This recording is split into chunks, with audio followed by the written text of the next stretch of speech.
I've already reached 1000 kilometers with my Honda Transalp 750, and it's time to give you a proper feedback before you think about purchasing this bike.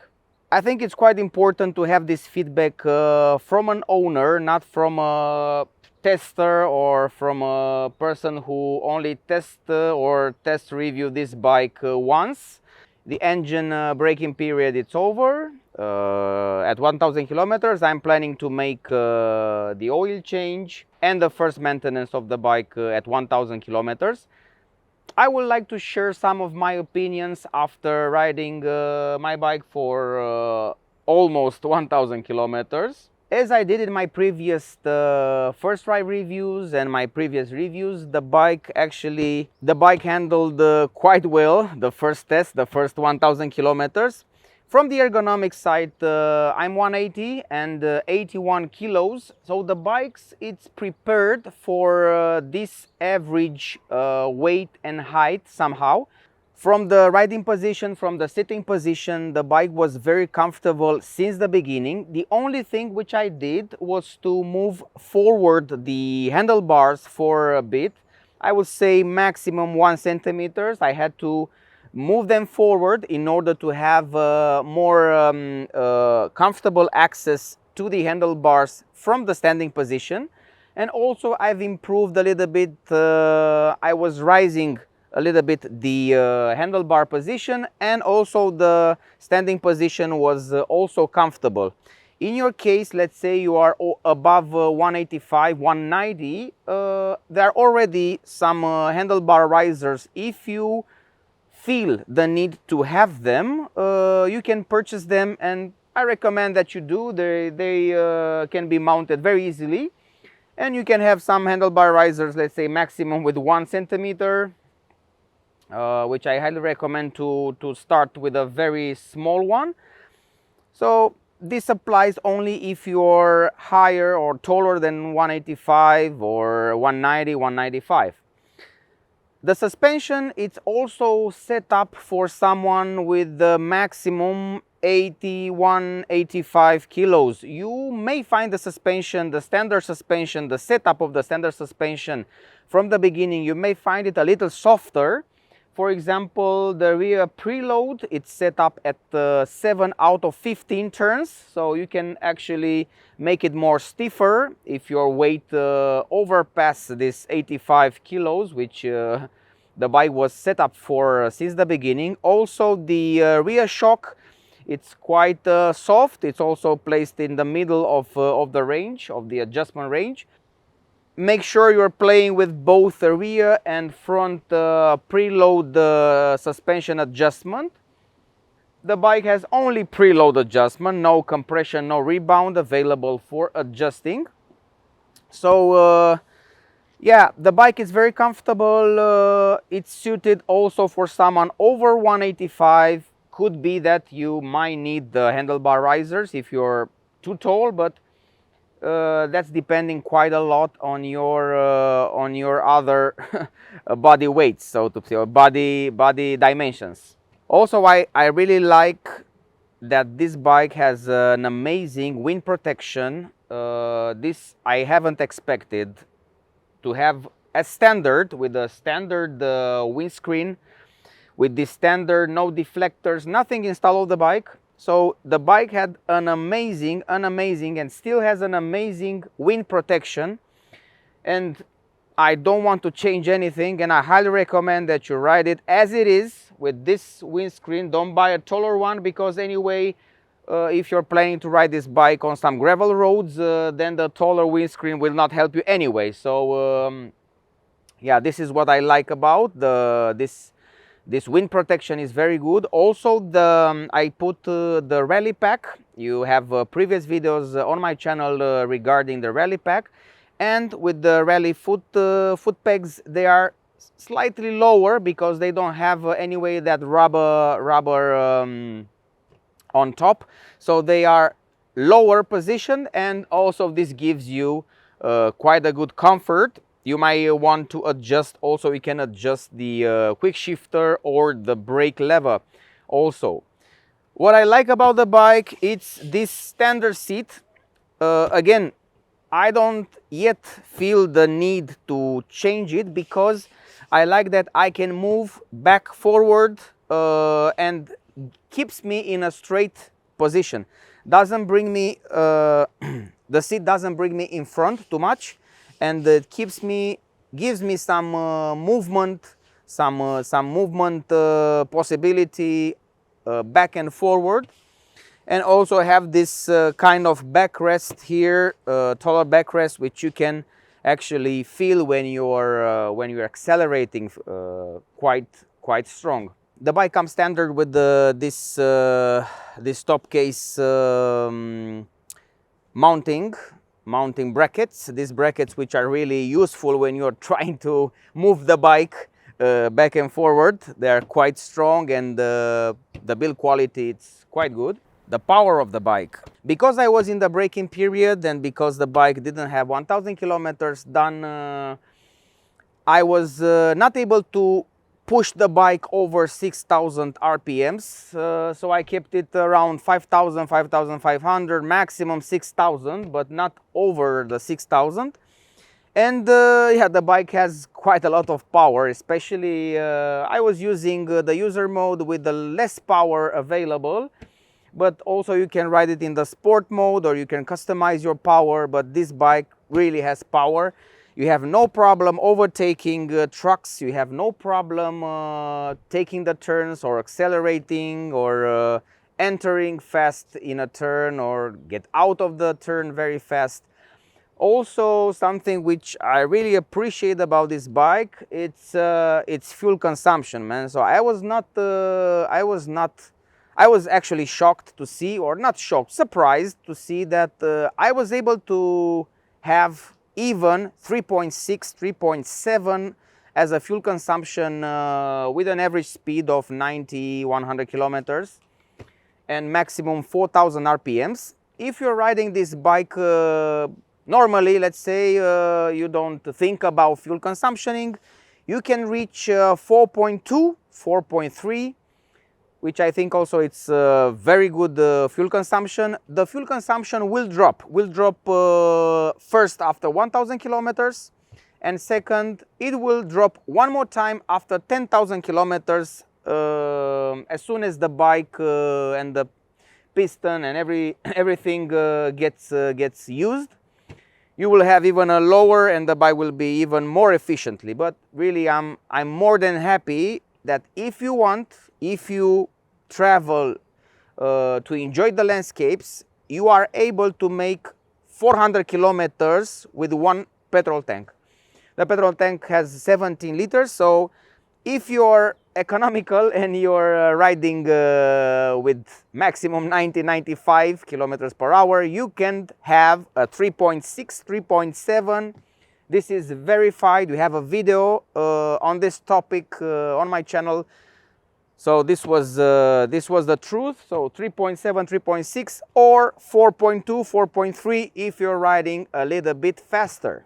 Regarding the accessories, I will make a separate video about it. You already have the accessories tutorial, the mounting tutorials for the rally pack, which includes the foot pegs, engine protection, engine guard, skid plate, plastic hand guards, quick shifter, and man, I have to stop to the quick shifter because it's a revelation for me. Okay, don't abuse it, don't use it all the time, but man, when you need it, when you want it to use it, and this actually gives you more time to enjoy the bike, gives you more time to focus on the road and not using the clutch lever.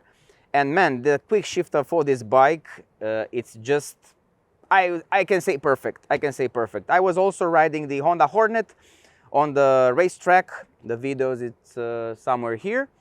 And I also use the quick shifter over there. And man, the quick shifter, it's just a piece of art for this bike. I highly recommend it. Don't buy any other accessories if you like, but don't skip the quick shifter because it can really make a difference for this bike if you're riding this bike on the tarmac. Regarding the off-road riding, I had only one chance to ride this bike off-road for a short portion of off-road riding, more like a gravel road than an off-road. But I'm planning to make more and make a separate review about the off-road modes and off-road capabilities of this bike, because the bike was on the braking engine period, and also I would like to try these tires more on the gravel than off-road. These are not bad tires. I'm really pleased about these tires so far. So far they offer quite a good grip and quite a confident grip on the turns, at least on the tarmac. On the off-road, if you have some potholes with the water or some mud, then you may have a problem, especially if you are somehow taking the... I had a situation where I took the pothole with water, and can definitely the bike can become unstable. But that's depending quite a lot of your riding skills, your riding capabilities, to maximize the potential of this bike off-road. But so far I don't have enough feedback from the off-road riding so far until 1000 kilometers to give you and offer you a proper feedback. For this bike you can turn off completely the traction control. This I already showed in the dashboard tutorial, which was already on the channel. You can turn off the traction control. You can also turn off the ABS, but only for the rear wheel. And basically that's it. You still have the ABS for the front wheel at the minimum intervention.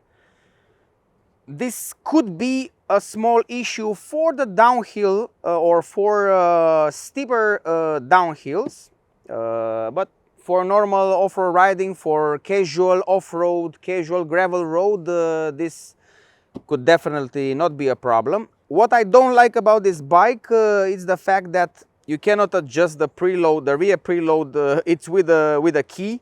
It doesn't have a button to adjust it. I think this would have been a very nice thing to have. The V-Strom has it. Most of the middleweight adventure bikes, they have this preload adjustment for the rear done very easily. This I totally don't like. Now that I have to change it, I'm thinking about taking the keys out. What I like also, it's the signal visibility and the dashboard visibility. I check out my signal visibility from my videos, because someone was filming me, and I saw that the signals are very visible. You are very visible with this bike, with this color. I recommend this color if you are more into safety, because I think this color, it also gives a more visibility in traffic, and it's a nice one. It's a tricolore version, retro version of the bike. Regarding the suspension and the off-road capabilities of the bike, there is always a possibility for upgrade. Already you can find, for example, Andreani has it. There are also other manufacturers, other brands that offer some off-road springs, or you can change the springs for the front suspension. You can even rise up the suspension travel to 230 millimeters. Now it has 200 millimeters only, and yeah, this is up to your riding skills and your desire, what you want from this bike. So you can change the front. I can do it if I consider, after riding this bike, maybe off-road, or I want to make a harder off-road, or I want to make more like a tough off-road, let's say. I can also change the springs also for the front and for the rear, and then we have a different bike, that's for sure, with a higher suspension travel, with a higher dynamics, at least off-road, with a rebound adjustment, compression adjustment, and so on. But for the moment, I'm planning to keep the bike as it is, enjoy it, and change it accordingly to my riding style. It's up to you and your riding style, of course. I can also say that the headlight offers quite a good visibility, especially if the place it's very dark. I mean, if there is no light, if there is nothing, then you have quite a very good visibility. If there are some lights, I was riding in the national road, there were some lights. I didn't have the impression that the light was so powerful. For example, I was riding with Pavlin for Motorcycle Adventures, and he was riding behind, and I saw that his light from the Tenere 700 was heading more to the road and somehow was lightening the road more than my light. I was asking him, hey, how do you think about the light? He said, yeah, the light seems okay, seems that it lights quite good. What may happen, I also encountered that on my previous NC750X, is that from the factory at standard, the light comes just slightly up. So it might happen, I will check it out, it might happen that I have to put the light more down, the low beam headlight I need to change the angle to make it lower. This happened also to my previous NC750X, and also happened to Pavlin with his Tenere 700. So I suppose I can make the low beam, just change the angle and make it slightly lower than it is right now, because I have the feeling that at least on the light it's not making a lot of light to the road. I will need to test it one more time and come back specifically with my feedback. Regarding the weight of the bike, the weight distribution of the bike helps me maneuver the bike maybe on this kind of gravel road, this off-road, even on the parking spot. Now I'm really considering whether or not I'm gonna mount the crash bars, because the crash bars are actually adding another weight to the bike. The bike has 208 plus 10 kilos from the rally kit. This means 218 kilos already. And I haven't mounted the crash bars. The crash bars, I'm thinking they have at least 5 kilos. So 218 plus 5, 223. Plus, what else? You know? Plus the radiator guard, plus some bark busters or some Acerbis proper hand guards, which maybe they have a 1.5 kilo and so on. I don't know, I'm really afraid that I'm gonna get this bike to 230 kilos from 208. Therefore, I will really like to keep the bike as light as possible for the moment and try to adjust and accommodate with its weight. I'm not thinking to use any top case, and this is also my advice if you're riding. I'm not making any test anymore, so I will go for the proven solutions, which are soft cases from 21 Brothers. This I'm not gonna make any compromise. I'm not gonna use any top case, although my Shad SH59 fits perfectly to the Transalp, but I'm not gonna use it, and I highly recommend that you think twice before using a top case and add more weight on top of the bike, because the bike already it's tall. The weight distribution, it's okay, but is not as it was on the NC750X, which has a very low center of gravity, and because it was very low center of gravity, the top case somehow completed the bike. Regarding how power on this bike is distributed, you have plenty of power after 4,000 RPM. So 4,000, 6,000, 7,000, I haven't tried it. I tried it actually on the racetrack. So I was able to check out the power after 7,000, 8,000. Yeah, it's quite more than I think you ever need in the real life riding conditions. But still, maybe you need that power to make a takeover of the truck, and you need it fast, and that power combined with a quick shifter on the road it can be very good for someone with skills, or can be problematic for someone who abuses it.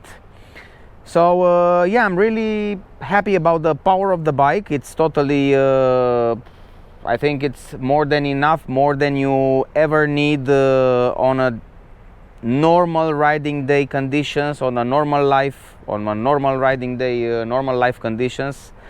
And this bike, 92 horsepower, on this bike, I think it's more than you'll ever used, than you will ever use on public roads. On a racetrack, of course, this bike you can push it. We already did on the racetrack. We already did a video about that. You can check it out. If you're planning to make touring with this bike, I can recommend 4,000, maximum 4,500 RPMs on a constant road.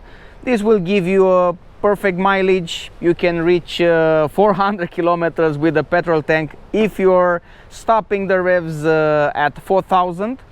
And you can enjoy the bike also. The bike doesn't vibrate or doesn't have a lack of power under 4,000.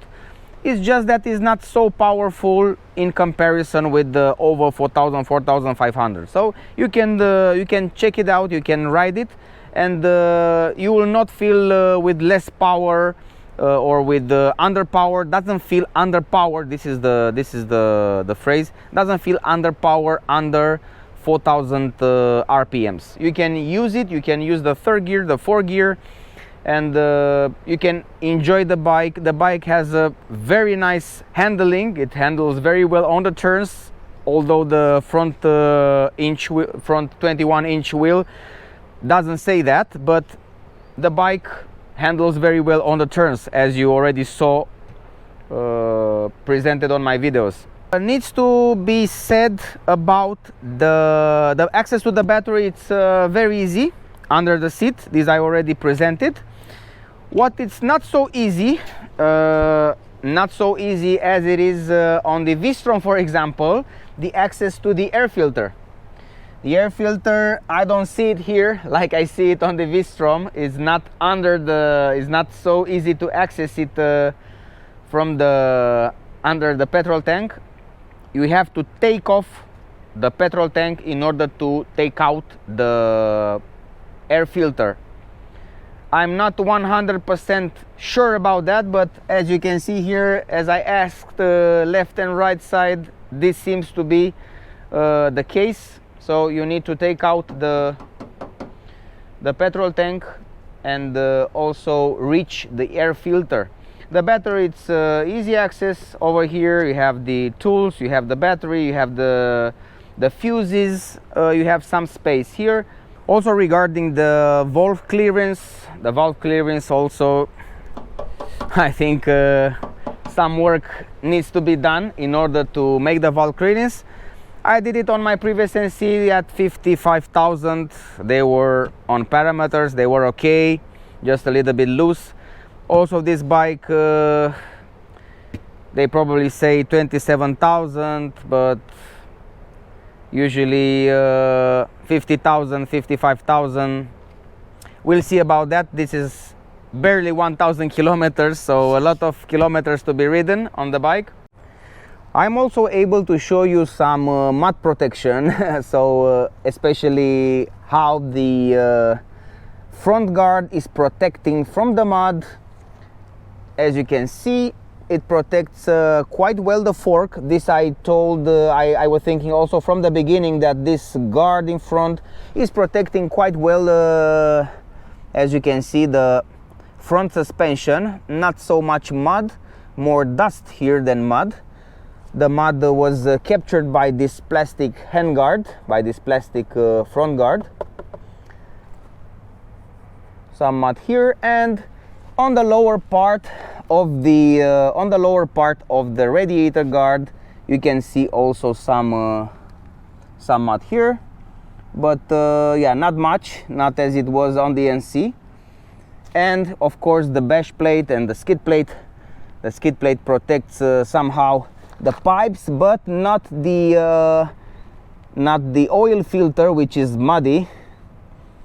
And the pipes indeed they are protected by the skid plate, the underneath pipe, but some upper part of the pipe is not so well protected, but it's still protected better if it was without it.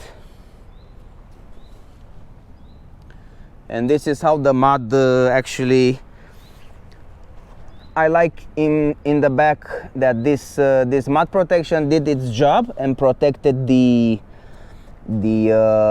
rear shock. As you can see, the rear shock, it's totally clean, absolutely clean, not one drop on it. You can see it, it's perfectly clean, absolutely clean. And this took everything, this plastic protection took everything.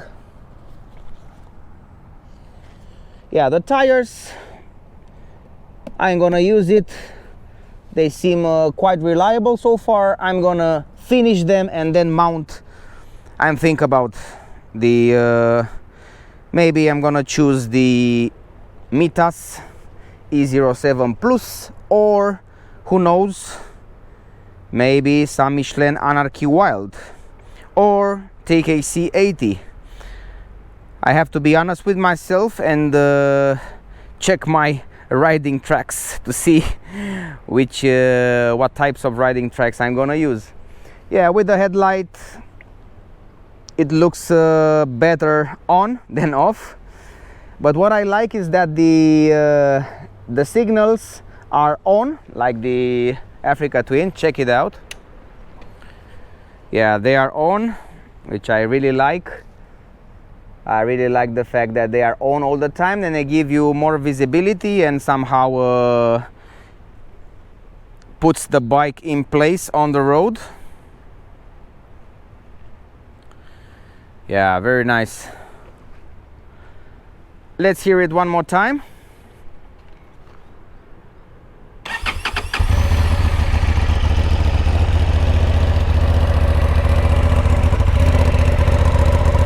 Yeah.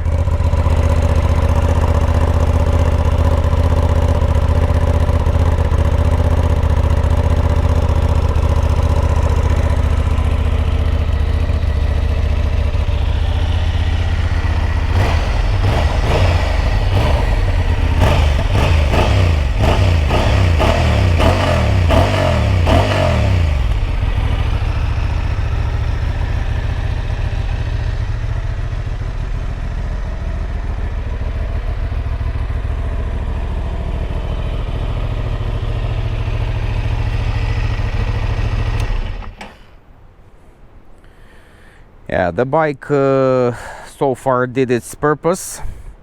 I look forward to make more and more kilometers, to really enjoy it. Go test this bike, ride it as much as you can before you buy it. Before you buy it, watch out this video, watch other videos, and really test this bike. Find out if this bike is for you or not. Test the V-Strom 800DE, test the Tenere 700, test the KTM Adventure, test everything, man. Don't rely on us, don't rely on our words because we are very subjective, you know, we are very subjective. This is a feedback, this is a review from someone who actually bought this bike. This is another feedback from someone who ride the bike for a while, ride it for a few hours and give you the feedback. And I think this is the feedback which you should search about, the feedback from the owners, the guys which actually paid for this bike. And when it comes to the price, when it comes to the price, the bike was quite expensive if we are considering the accessories. In some countries, it's even over 12,000 euros. In my country, it was 11,500 euros, plus all the accessories which I bought, which are nothing less than 2,000 euros. Rally pack 1,500, rally pack 1,400 euros. Radiator protection 12-volt socket, and so on and so forward. Central stand, which by the way, central stand. There was an issue with the central stand, which I found out that it's possible that the OEM central stand has some issues. It's not stable, it wobbles. I have to find out from you, from the ones which are actually bought since the beginning, the central stand, the OEM central stand from for the Transalp. Give us a proper feedback if the central stand has an issue. Does it wobble? Does it moves? I'm still looking for mine. I order it. Doesn't came until now. But I'm really curious that if Honda brought back the wobbling central stands, or we are actually moving to, for example, SW Motec, which has already made a central stand for the Transalp. Does it fit? We have to know, we have to find out, and we need to find a solution, because the central stand for this bike, I find it very useful. Will add more weight. By the way, maybe we're gonna reach 230 kilos. That's why let's check out the crash bar weight and see how much does it weight, because with crash bar, central stand, yeah, the bike and also handguards, the bike will easily get to 230 kilos. So yeah, central stand, looking forward to hear from you if you had any issues with it. I would like to mention that it was a very comfortable position. You can stick very well your foot close to the bike. There is like a gap, and you can actually put your feet towards the bike and close to the bike. This gives you, the bike already has a very good wind protection. The wind protection protects also the legs very well, the knees, everything. Each part of the leg is protected, body is protected, head is protected. Only the hands, the wind comes only from the hands. But now with the hand guards, it's less wind also from the hands. So the wind protection for this bike, it's amazing. It's amazing. Even at 170, I tested on the racetrack. 170 wind protection, quite okay. Well done. Very good ergonomics. We have to play with the suspension, play with its preload, and adjust the bike and ride it and practice. At least I have to practice my off-road skills. I'm gonna practice and come back to you with some feedback. Many of you were complaining about the fact that this bike doesn't have cruise control. But let's face it, how many of you are planning to ride this bike mostly on the highways? If you're buying one of these bikes, I don't think your mind goes to the highway so much. Goes maybe 50-50 or 60-40. You're thinking to have this bike, to enjoy this bike on the twisties, on the gravel roads, maybe on an off-road, but not so much on a highway. This maybe it's just my impression. So if you're not riding most of the times on a highway, why do you need cruise control? I don't understand. The cruise control, it's a nice thing to have on the touring bikes, maybe on NT1100, on Honda Goldwing, on, I don't know, okay, Africa Twin maybe, because it's a big bike, it's a heavy bike. But on this Transalp, I don't feel the need to have cruise control. Okay, I have to admit that I feel the need to rest my hand from time to time, but you know, how much can you rest your hand? I mean, okay, you don't twist it, but you need to really rest your hand. You need to take your hand from the handlebar. So how long will you keep your hand out of the handlebar? So this is my thought, because if I'm riding anyway, the force of my hand, it's on the acceleration. The acceleration, it's quite easy to twist. It's not so hard. So I don't see a big difference, a huge difference on having or not having cruise control on this bike. Regarding the fact that mounting the skid plate will actually make the ground clearance lower. The standard has 210 millimeters, and if you can see here on the top we have about 1 centimeter, maximum 1.5. Okay, let's say 2 centimeters, but they are not 2 centimeters. It's 1.5 in the front and 1 centimeter on the bottom. You don't want to hit some rocks or some obstacles with the pipes. Therefore, from 210 now we have 200 millimeters ground clearance, which I think is more than enough for a normal off-road, normal gravel roads. And also you can actually rise it up by mounting some springs, some off-road springs which are already available. You can check them out. One is from Andreani, and I think Ollins will come up with. There is also other brands which I checked them out. For the front suspension I saw at least 2 or 3 options, and for the rear only 1 option. Don't worry about the springs, don't worry about improving the riding skills, and try to accommodate with the bike. Try to learn how to ride off-road, and then maybe you can change the springs if you feel the need to. Until then, I think it's a good option and a good advice to learn to ride, man.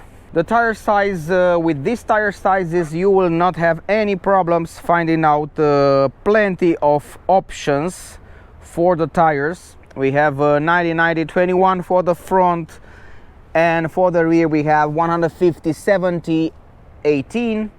So it's plenty of room to play with when it comes to tires, off-road tires, adventure tires, whatever you like and whatever you choose for your riding style, for your riding terrain. And I think this bike, with some proper off-road tires, it can be fun and can be ridden without any issues on the gravel. Before you're choosing the hand guards, make sure that they are actually not hitting the rest of the bike when you twist the handlebar left and right. So it's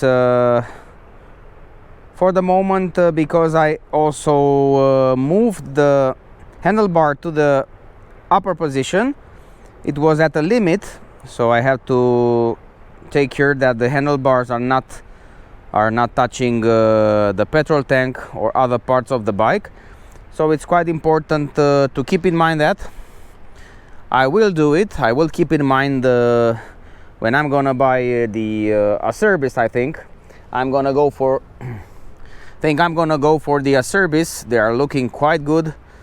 And I really like the design of the Acerbis and the functionality. Hopefully they have an option for the Transalp. I just saw it, and there are plenty of options actually, but extra care is needed when mounting them. What's important, I don't want to lose this handlebar adjustment, which I did already. It gives me quite a good riding position according to my height. This exhaust seems exposed on the right side in case of a crash, but also the exhaust position is not bad because it's somehow on the line with the crash bar, with the engine guard protection, and also will be, I don't know, with the crash bar. This bike has a rear subframe. It has the same chassis as the Hornet, but the rear it's longer than the Hornet, and it has a subframe which makes the rear longer. The brakes are just amazing, perfect, but there is also a but. If you have the preload too soft, this is not my case because thankfully I'm 81, 82 kilos, so I'm set up for this suspension at this moment. But if you are running with the suspension too soft, then when you push these brakes, which are actually good brakes, then you might feel some movement back and forward. The same when you accelerate. If you accelerate with this lower suspension, then yeah, you need to play with the suspension first, and it's very important to adjust it according to your height and weight. This is I think this is for all the bike you are riding, for any bike. So any bike needs to be suited for you when you buy it. Don't buy it just because some people are saying to buy it. Buy it if it suits you and your needs and your weight and your height and so on. Tires, yeah, tires. I don't know, many people are complaining about the fact that the bike doesn't have tubeless tires. Why to have tubeless tires? Why to have tube tires? This is also a debate. Tenere doesn't have tubeless tires. V-Strom 800E doesn't have tubeless tires. The standard Africa Twin doesn't come with tubeless tires. So yeah, tubeless, tube tires, this is other topic. Make your research. This bike doesn't have tubeless tires, has tube tires. What I know is that from the standard, from the factory, the tubes are enduro tubes. They are hard tubes. So this I know from the dealer, and yeah, this is a good thing. If you have any questions, don't hesitate to place them in the comment section. We're going to discuss them over there, and we'll try to find out the answers together with you. This was it. Before you buy, thanks for watching. Bye bye.